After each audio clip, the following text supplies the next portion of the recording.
Take out illustration number 10. Illustration number 10, page number 9.23. Page number 9.23, illustration number 10. Journalize the following transaction. Sold goods. अब इस transaction इसकी क्या करनी है, journal entries pass करनी है.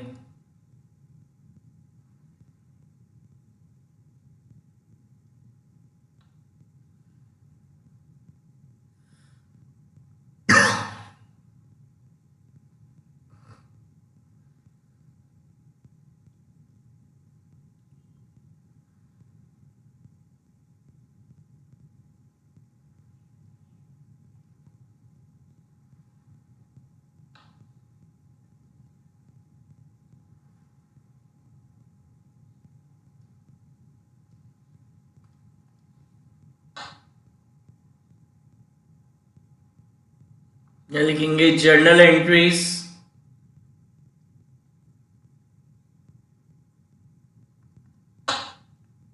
Journal entry in the books of, नाम नहीं दे रखा, टेस्ट डाल देंगे. डेट, पर्टिकुलर,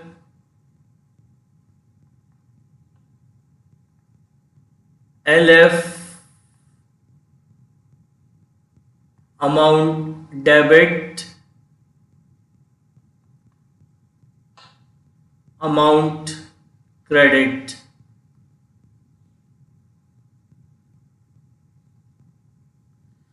एंड ये इंपॉर्टेंट इलस्ट्रेशन है. This is important. या मान के चलिए आपके एग्जाम में पक्का आएगा ये जो ट्रांजैक्शन अभी अपन कर रहे हैं. Here has sold goods to Harsh for 50,000 at 20% trade discount and 5% cash discount. Harish paid 40% immediately through a banker's check. तो क्या कह रहा है, गुड सोल्ड करें जिसकी लिस्ट प्राइस है कितनी, 50,000, जिसकी लिस्ट प्राइस है 50,000 at 20% trade discount, at a discount of 20%. So 20% of 50,000, 20% of 50,000 is 10,000. यानी आपकी जो सेल्स है, आपकी जो सेल्स है वो कितनी कहलाएगी, 40,000. आपकी सेल्स कहलाएगी कितनी, 40,000 आपकी सेल्स हो गई. अब क्या कह रहा है, 5% का कैश डिस्काउंट भी. अब ये समझने की चीज है, यहाँ पे सुनना ध्यान से. मैंने आपको बताया था जब डिस्काउंट का कंसेप्ट आपको मैंने आपको पढ़ाया था, तब क्या बताया था कि कैश डिस्काउंट कब लिया या दिया जाता है, व्हेन वी रिसीव कैश और वी पेड कैश. या तो जब कैश रिसीव करते हैं या हम किसी को कैश पे करते हैं, उसी केस में कैश डिस्काउंट होता है. तो अपन ने यहां पे 40,000 की सेल करी है हर्ष को. तो आउट ऑफ 40,000 हर्ष से अभी हर्ष कितना पे कर रहा है, 40% अमाउंट ही पे कर रहा है. यानी आपकी जो कैश सेल्स है वो कितनी हो रही है, 40%. तो 40,000 का 40%, तो 40,000 का 40% कितना होता है, 16,000. It means your cash cell is 16,000. तो अब ये जो 16,000 अमाउंट वो हमें अभी हमें इमीडिएटली पे कर रहा है. ये जो 16,000 का अमाउंट हर्ष हमें इमीडिएटली पे कर रहा है. हम केवल इसी अमाउंट के ऊपर क्या देंगे, कैश डिस्काउंट देंगे. तो 16,000 का कितना परसेंट, 5%. सो 5% ऑफ 60,000 कितना होता है, 800 होता है. यानी कितना कैश रिसीव होगा, 15,200 का कैश क्या होगा, रिसीव होगा किससे, हर्ष से. तो 40% अमाउंट तो हर्ष ने इमीडिएटली पे कर दिया. जो रिमेनिंग 60% अमाउंट है वो हर्ष अभी इमीडिएटली पे नहीं कर रहा. तो तो वो जो 60% अमाउंट हर्ष इमीडिएटली पे नहीं कर रहा है अभी, तो वो हमारी क्या हो गई, क्रेडिट सेल हो गई। तो 40,000 का 60%, तो 40,000 का 60% कितना होता है, 24,000 होता है। तो ये 24,000 है, ये हमारी क्रेडिट सेल है। तो ये अमाउंट हर्ष अभी इमीडिएटली हमें पे नहीं कर रहा, तो it is our credit sale. तो ये अमाउंट अगर वो इमीडिएटली पे नहीं कर रहा, तो हम इसके ऊपर कैश डिस्काउंट हर्ष को पे नहीं करेंगे। समझ में आई क्या बात? दोबारा सुनिए, लिखा है sold goods to Harsh for ₹50,000 at 20% trade discount and 5% cash discount. Harsh paid 40% through a banker's check. तो अपन ने हर्ष को गुड्स सोल्ड करे जिसकी लिस्ट प्राइस थी 50,000, जिसपे हमने 20% का ट्रेड डिस्काउंट दिया, यानी हमारी जो सेल्स है वो कितनी हुई, 40,000। अब इसमें से हर्ष ने 40% अमाउंट इमीडिएटली पे कर दिया, तो 40,000 का 40% कितना होता है, 16,000 होता है। तो ये अमाउंट वो इमीडिएटली पे कर रहा है। तो ये जो अमाउंट वो हमें इमीडिएटली पे कर रहा है, हम इसी के ऊपर उसको 5% का कैश डिस्काउंट देंगे। याद करिए, जब मैंने आपको पढ़ाया था कैश डिस्काउंट का कंसेप्ट, मैंने आपको बताया था कि कैश डिस्काउंट तभी अराइज होता है जब हम किसी से या तो कैश रिसीव करते हैं या किसी को कैश पे करते हैं। तो यहाँ पे जो 40,000 की सेल हुई है, ये पूरा 40,000 हर्ष अभी पे नहीं कर रहा। हर्ष अभी कितना पे कर रहा है, 40%। तो ये हमारी कैश सेल है। तो इस 40% अमाउंट पे ही हम हर्ष को 5% का कैश डिस्काउंट देंगे। तो 5% ऑफ 16,000 कितना हुआ, 800, यानी कितने का चेक हमें रिसीव होगा, चेक दे रहा है हर्ष हमें, यानी कितना चेक रिसीव होगा, 15,200 का चेक हमें हर्ष से रिसीव होगा। यानी जो रेस्ट 60% अमाउंट है वो हर्ष हमें इमीडिएटली पे नहीं कर रहा। तो वो जो रेस्ट 60% है वो हमारी कौन सी सेल हो गई, वो हमारी क्रेडिट सेल हो गई। तो ये जो 24,000 है, ये अमाउंट हर्ष हमें इमीडिएटली पे नहीं कर रहा, तो हम इस 24,000 पे हर्ष को कोई कैश डिस्काउंट पे नहीं करेंगे। बताइए, वर्किंग नोट समझ में आया? Is this working note is clear to everyone? Any doubt in this working note?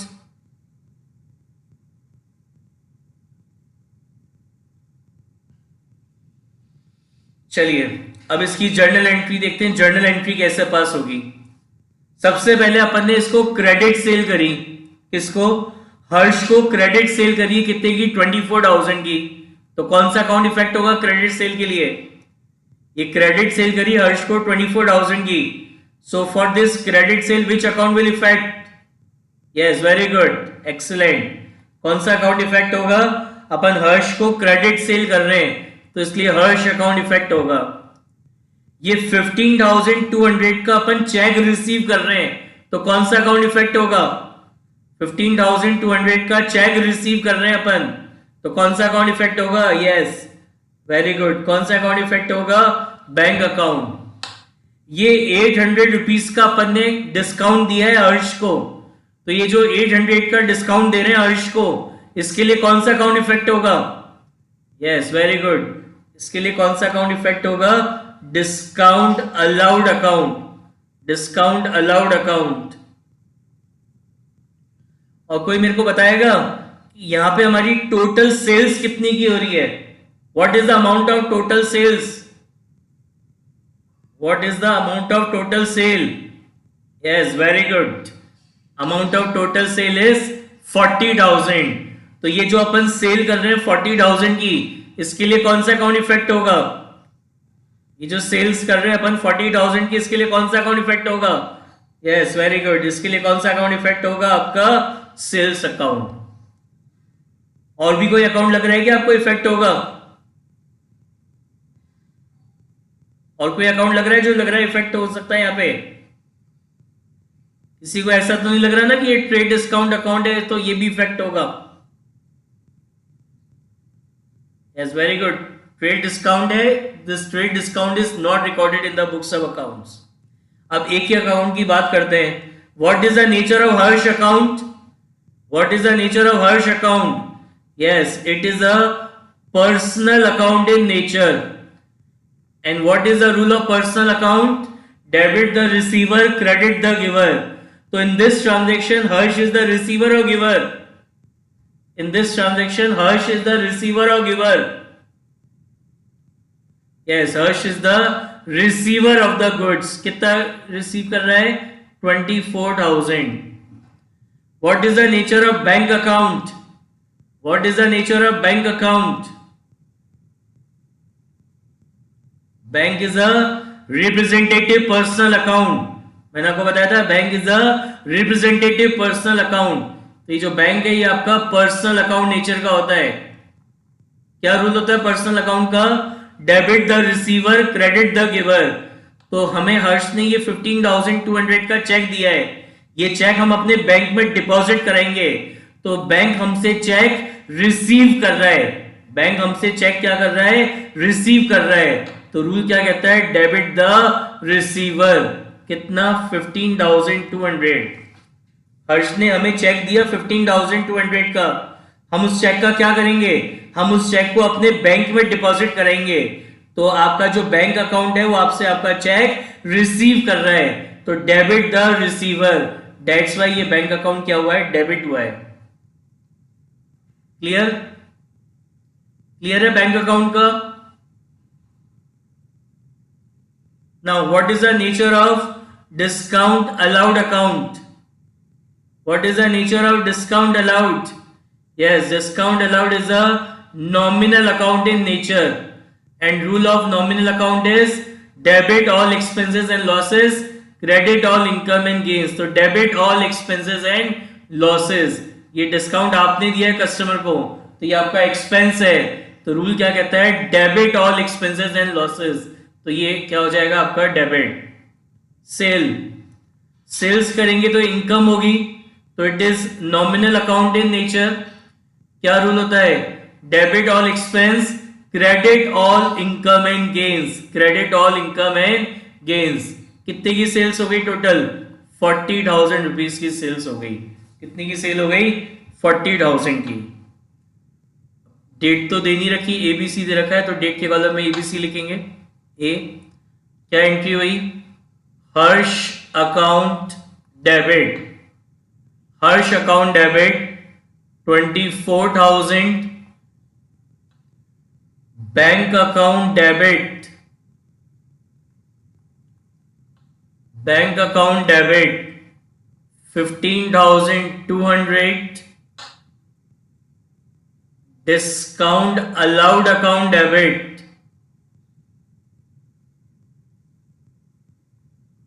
Discount allowed account debit कितना? 800. To sales account 40,000. नरेशन आ जाएगा. Being goods sold for cash and credit. ठीक है. Next, cash receive. Yes, इसमें अपन date में 1 2 3 भी लिख सकते हैं ना? इसमें ए और बी दे रखा है इसलिए मैंने ए और बी लिख दिया. Okay. Next, cash receive from Ram on behalf of Shyam 5,000. हम राम से कैश रिसीव कर रहे हैं किसके बिहाफ पे? श्याम के बिहाफ पे 5,000 का. बताइए कौन कौन से अकाउंट इफेक्ट होंगे? सबसे पहले यस, एक तो कैश रिसीव हो रहा है तो कैश अकाउंट इफेक्ट होगा. सेकंड कौन सा अकाउंट इफेक्ट होगा? कैश अकाउंट इफेक्ट होगा. Second Shyam account. यस, किसी को ऐसा लग रहा है कि राम अकाउंट इफेक्ट होगा? किसी को ऐसा तो नहीं लग रहा ना कि राम अकाउंट इफेक्ट होना चाहिए? इसका एग्जांपल ये हो गया कि जैसे सपोज करो रितेश की फीस है और वो सुहानी डिपॉजिट करा रही है. तो स्कूल में जो एंट्री होगी वो रितेश के नाम से होगी ना, ऐसा थोड़ी होगा सुहानी की फीस कर दी। सुहानी ने कैश काउंटर पे जाके बोला कि सर ये रितेश की फीस है, रितेश ने फीस दी है ये। तो जो कैश काउंटर पे होगा तो वहां पे कैश काउंटर में जो फीस रिकॉर्ड होगी वो किसकी होगी, रितेश की, ना कि सुहानी की। सेम चीज यहाँ पे है, cash receive from Ram on behalf of Shyam. इसका मतलब है कि राम से कैश रिसीव हो रहा है, लेकिन किसके बिहाफ पे, श्याम के बिहाफ पे, इसलिए श्याम अकाउंट इफेक्ट होगा, ना कि राम का account. Yes, what is the nature of cash account? What is the nature of cash account? Yes, cash is a real account in nature. Rule होता है debit what comes in, credit what goes out. तो business में cash आ रहा है तो rule क्या कहता है, डेबिट व्हाट कम्स इन, तो कैश अकाउंट हो जाएगा डेबिट। श्याम क्या है, पर्सनल अकाउंट इन नेचर, क्या रूल होता है, debit the receiver credit the giver. तो श्याम हमें पैसा दे रहा है यानी क्रेडिट द गिवर। तो यहां पे एंट्री क्या हो जाएगी आपकी, cash account debit, cash account debit 5000 to Shyam account, to Shyam account 5000। नीचे नरेशन आ जाएगा, बीइंग कैश रिसीव्ड। समझ में आया? So this illustration is very very important from exam point of view.